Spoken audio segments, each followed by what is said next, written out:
A lot of commentators are saying that this is a frustration of noble frustration of Trump, and some are saying that he's just a bully.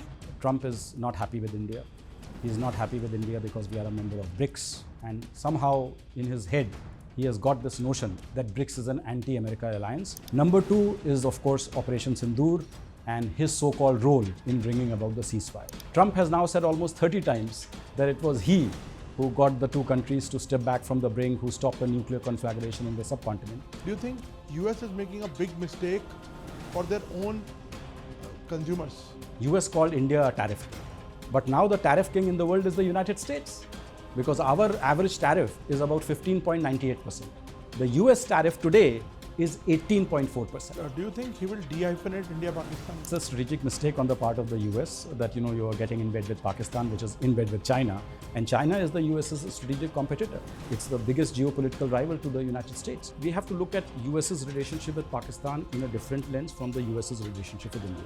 I think the relationship with Pakistan right now is a very tactical one and is a short-term one, primarily motivated by the financial gain that the Trump family and the Diplomat family hopes to make. So Munir is in US. He was in US actually 2 days back, and there was a black tie event where he threatened the world. He said, if we go down, we will take the half of the world down. Also, he threatened that we are going to attack India. Pakistan is rattled by our abrogation or putting in suspension the Indus Water Treaty. But secondly, I think what he always tries to stoke is the fear of a nuclear war between India and Pakistan. But Prime Minister Modi has already said that there will be no nuclear blackmail will be tolerated now. Absolutely. Vikasji, thank you so much for sparing time out of your busy schedule. I am straight away coming to the point on tariff issue. This issue is haunting India. This issue has become a big diplomatic row between the two countries. Where do you see it going? See, we have to understand why these tariffs have been imposed. I personally feel that there are three reasons. One, Trump is not happy with India. He is not happy with India because we are a member of BRICS, and somehow in his head he has got this notion that BRICS is an anti-America alliance, which is hell-bent on creating an alternative currency to the dollar. So because of that, he feels that India should not be a member of the BRICS, number one. Number two is, of course, Operation Sindoor and his so-called role in bringing about the ceasefire. Now, we have been saying right from the beginning that Trump had no role because we do not accept external mediation. This ceasefire was mediated directly between the DGMOs of Pakistan and India at the request of the DGMO of Pakistan. Trump has now said almost 30 times that it was he who got the two countries to step back from the brink, who stopped the nuclear conflagration in the subcontinent. So obviously, he is miffed that India has not acknowledged his role, whereas Pakistan has not only acknowledged his role, but has even nominated him for a Nobel Peace Prize. So that's the second reason. And the third is, this is part of his pressure tactics to get India to sign on the dotted line on the maximalist demands that the US is making with regard to access to our dairy and agriculture and GM crops. We have not caved in. And it is also in a way a signal to Russia, because he is also frustrated that he has not been able to get President Putin to agree to the ceasefire that Zelensky has agreed to. Of course, now they are meeting in Alaska on the 15th of August. But will that ease some pressure? If there is a positive outcome of the Alaska talks, then I'm 100% sure that the Russia sanctions will be off the table, because obviously Putin is not going to accept a ceasefire and yet be saddled with the economic But will it ease off any pressure on India also? Yes. So if those 25% tariffs go away, if our base rate tariff remains 25, then it provides much more headroom for our negotiators to engage with the US counterparts, especially when they meet on the 25th of August, and see whether we can sweeten the deal to a certain extent. But you said that he's a tough taskmaster, this Trump, we know, and he's adamant, do you think? And so where will be the middle path? Because India cannot cave in, as you said, Correct, on the agriculture and dairy. So where is it heading? कहाँ जा रहा है? नहीं, ये देखिए, इसमें सवाल ये है कि हम कहाँ तक जा सकते हैं और ट्रंप कितना प्रेशर लगा सकता है। दोनों चीज़ें हमें देखनी है। तो हमारा जो रुख है बहुत स्पष्ट है। हम यूएस के साथ एक अच्छी ट्रेड डील चाहते हैं, लेकिन एक ऐसी ट्रेड डील चाहते हैं जो दोनों देशों के हित में हो। अगर ये सिर्फ अमेरिका के हित में है तो फिर ऐसी ट्रेड डील से हमें कोई वास्ता नहीं है। तो अब हम देखेंगे कि हम उनको किन क्षेत्रों में कितना कैलिब्रेटेड एक्सेस दे सकते हैं। और अमेरिका को भी समझना चाहिए कि जो हमारी रेड लाइंस हैं, जो हमारी लक्ष्मण रेखाएं हैं, उनके पार हम नहीं जा सकते हैं। जो डेयरी आपने कहा, एग्रीकल्चर कहा, हमारे देश का 45% जो वर्क फोर्स है वो इन सेक्टर्स में लगा हुआ है, तो उसमें अगर हमने अमेरिका के कॉरपोरेशंस को खुली छूट दे दी तो उससे हमारे जो मार्जिनल फार्मर्स हैं जो उनके ऊपर सोचिए कितना बड़ा प्रभाव पड़ेगा. How do you look at the political and diplomatic handling of this issue? So I think, on the Operation Sindoor credit part, probably we could have finished it better, in the sense कि we could have discounted Trump's role, not dismissed it altogether. अगर हम ऐसा करते, But if there is no role, for instance नहीं, हम ये कह सकते थे कि ट्रंप का रोल इतना था कि उन्होंने पाकिस्तान को परसुएट किया कि ये वॉर आप जंग भारत के साथ आप जीत नहीं सकते हैं. You can not win this war against India, so it's better that you call it of. And Indians have already told us that if you stop, they will stop, because India had made it clear from day one that our own objective was to avenge what happened on the 22nd of April in Pahalgam, and we struck the terrorist camps. And if Pakistan had not responded, then that would have been the end of the matter. because a lot of commentators are saying that this is a frustration of noble frustration of Trump, and some are saying that he's just a bully, and he's just trying to bully. So how do you characterize him? Look, Trump is a deal maker, and he has now made it his USP that he is the peacemaker, that he is the one who's bringing about. Look at the number of conflict situations that he has mediated in now, whether it is Thailand and Cambodia, whether it is Rwanda and Democratic Republic of Congo, whether it is Armenia and Azerbaijan. He has injected himself into each of these, and of course he feels that the biggest one of these was the India-Pakistan one, because these two are nuclear powers. So from that point of view, Trump feels that he deserves credit. And Obama is the only American president to have got the Nobel Peace Prize. And Trump really wants to do one better than Obama. And that's why I think he has made no secret of his longing for that Nobel Peace Prize. And he is hoping that if he could not get it for these, if he is able to bring about a ceasefire between Russia and Ukraine, then that might be his ticket to the Nobel Peace Prize. Sir, our opposition is now gunning for the department which you used to work for. It's the Ministry of External Affairs. They say that diplomacy has totally collapsed in this case. How do you look at it? Look, at the end of the day, ambassadors and diplomats are only implementers of foreign policy. They do not frame policy. And here I would not blame our diplomats at all.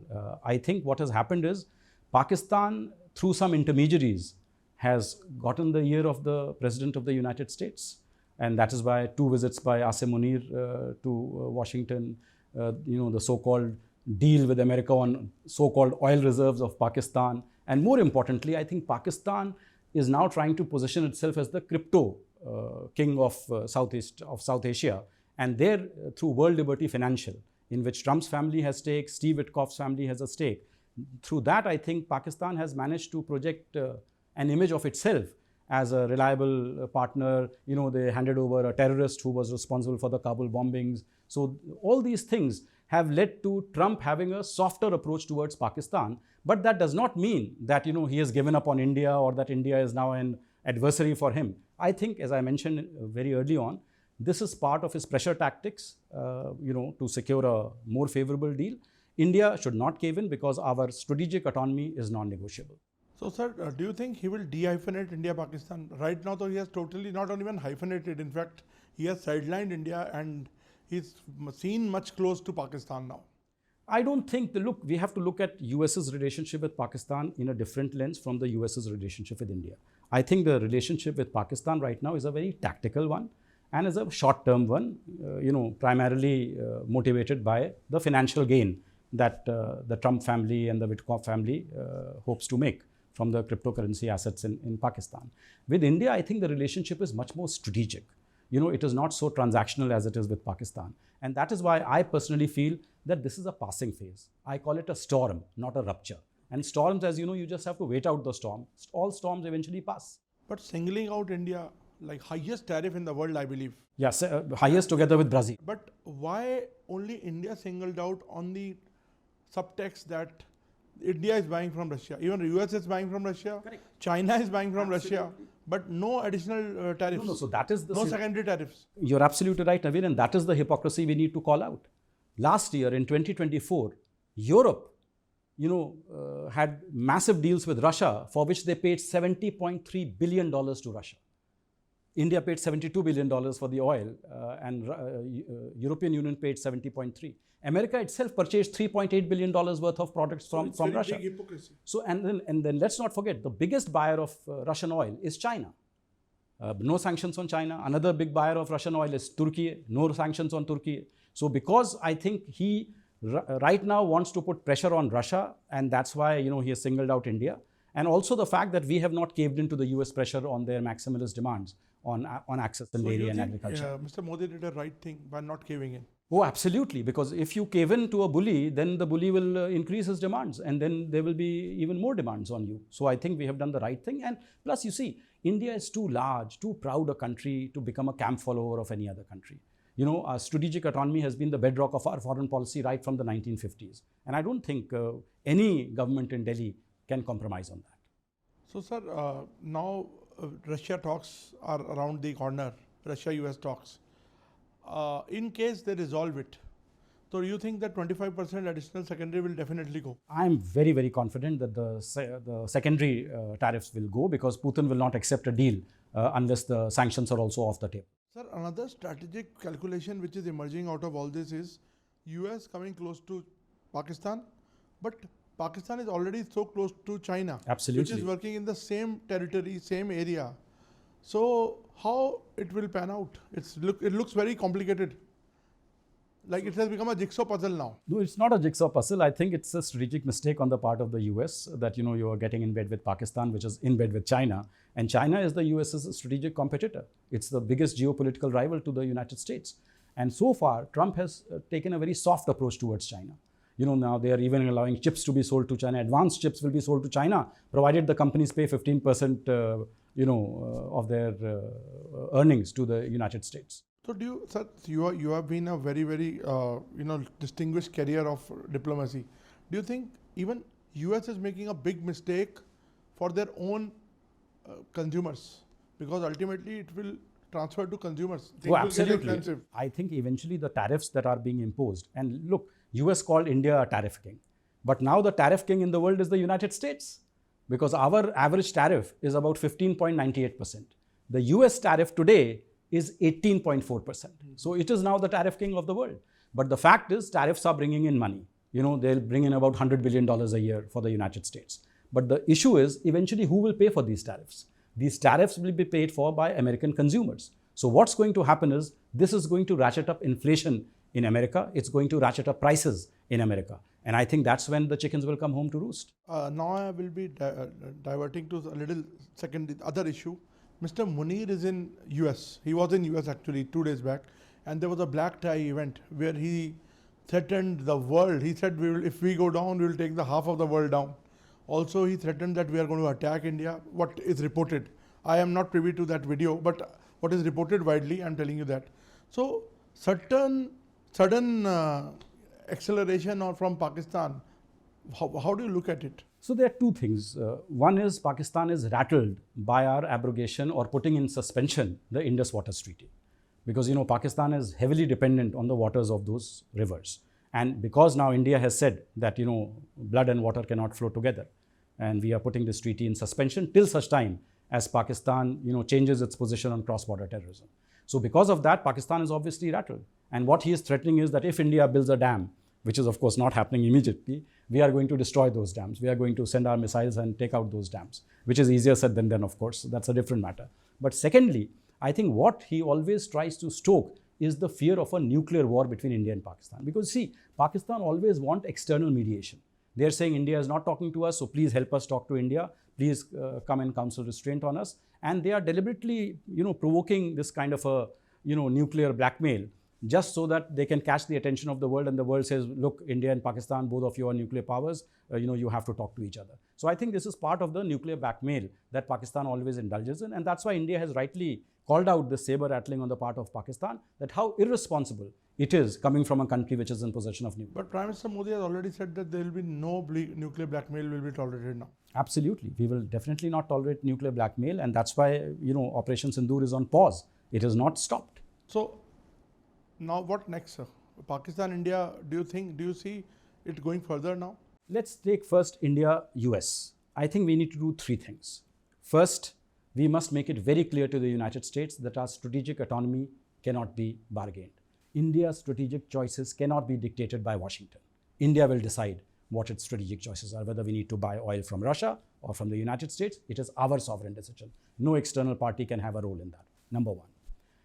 Number two, I think what we need to do is we need to continue to engage with the United States on trade without capitulation, which means we clearly tell them that these are our red lines which we cannot cross, but we will see what are the other sectors in which we can sweeten the deal. Because let's not forget, I personally feel that opening up of the Indian economy is actually good for India, because then our economy will be competitive. Then our exporters will be. We are too much protectionist? Yes, we are a bit too protectionist. So I think a little bit of opening, calibrated opening in sectors in which mass employment is not at stake, I think would be useful. And third, and most importantly, we need to continue to leverage our value to the United States. We are the only strategic counterfoil to China, number one. We are the largest consumer market, one of the world's largest consumer market. Many tech companies of the United States, their biggest market is India now, even bigger than America. And thirdly, we are the best partner for the United States in sectors such as technology and defense. But when we say that India is counterweight to China, they are not even considering China as a rival now. They are dealing, or is it also temporary? No, I think this is also temporary right now, because you see, you have to understand, the US economy is very heavily dependent on the Chinese economy. I am told that 80% of the US pharmaceutical companies, their APIs come from China. Then if you look at American companies like Tesla, Nvidia, all these companies, they are heavily, their supply chains are, and Apple, their supply chains are completely dependent on China. Because a large part of the iPhone production happens in China. For Tesla, the second biggest market after America is China.